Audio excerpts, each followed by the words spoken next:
You should have got a better bed, better for your head, better heads need shut eye.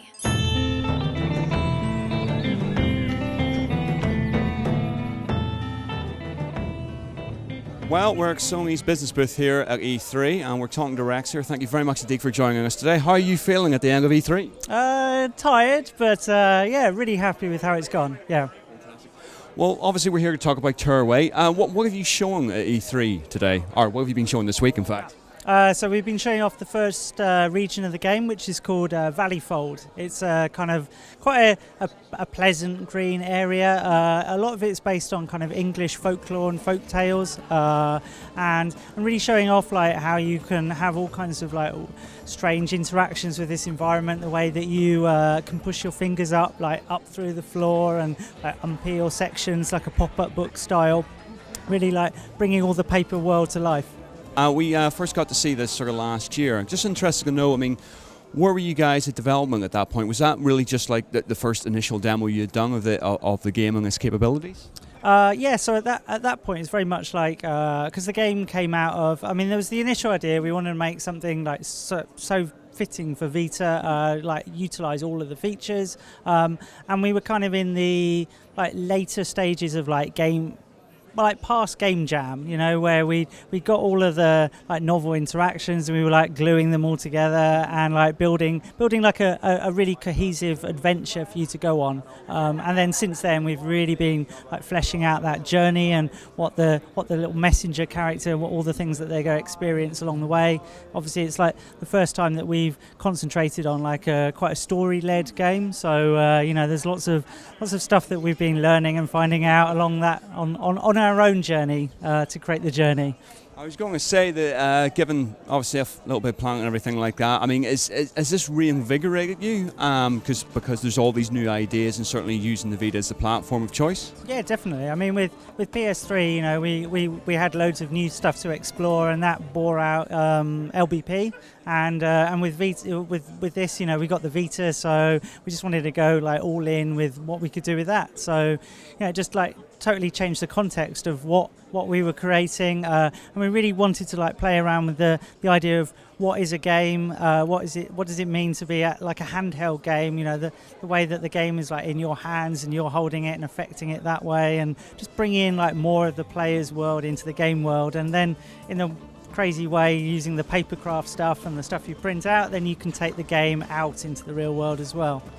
Must have been a lot of fun just experimenting and researching this. Yeah, no, we've enjoyed ourselves. Yeah, a lot of paper cuts, but you know, apart from that.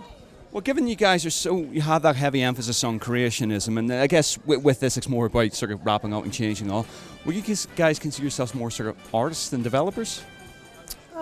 I mean, there's a lot of technology that goes on behind, you know, the arts. I mean, as always, like trying to do what looks like really simple is like really complex. Like making this world actually tactile and squash and bend and fold is like an enormous technical achievement to make it all happen. But ultimately, because the tools that we have are really well realized, it just means that anyone on the team can kind of get involved and really build stuff. So some of our coders on the team have just built beautiful areas of scenery. So yeah, it's cool. I mean, what I really like about paper and photography as well, which is another thing that we play on a lot, is the fact that anyone can cut out a piece of paper and anyone can take a photo and feel like they've made a creative choice, and you know, really trying to use the game as like a jumping off point to just be more creative.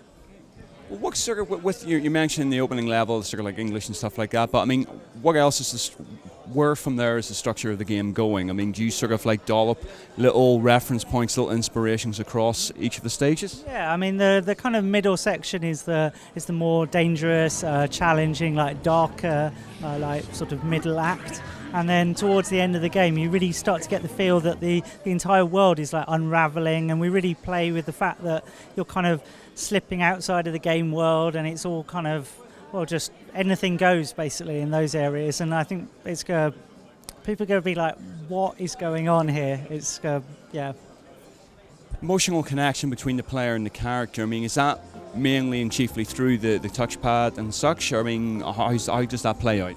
Well, I mean, as it's a Vita, and we've got the twin sticks and the buttons. You know, have really like snappy gameplay. Want to make sure it's like really nice to control the character and really twitch gameplay. But also, yeah, we really want to get this like emotional bond that as they're going on this journey all the time, they're looking up at the horizon and they're seeing the sun up there. And the sun's got a giant hole ripped in it, and it's your face like peeking in, and they're trying to get to you and like looking up at you, and they're not sure like what kind of being you are up there, and you know, and they're sort of noticing the way that you're manipulating the landscape around them, and you know, there's this kind of intriguing bond that connects the two of you together. They've got something they want to tell you, and you can't understand it until they reach you at the end. So, yeah.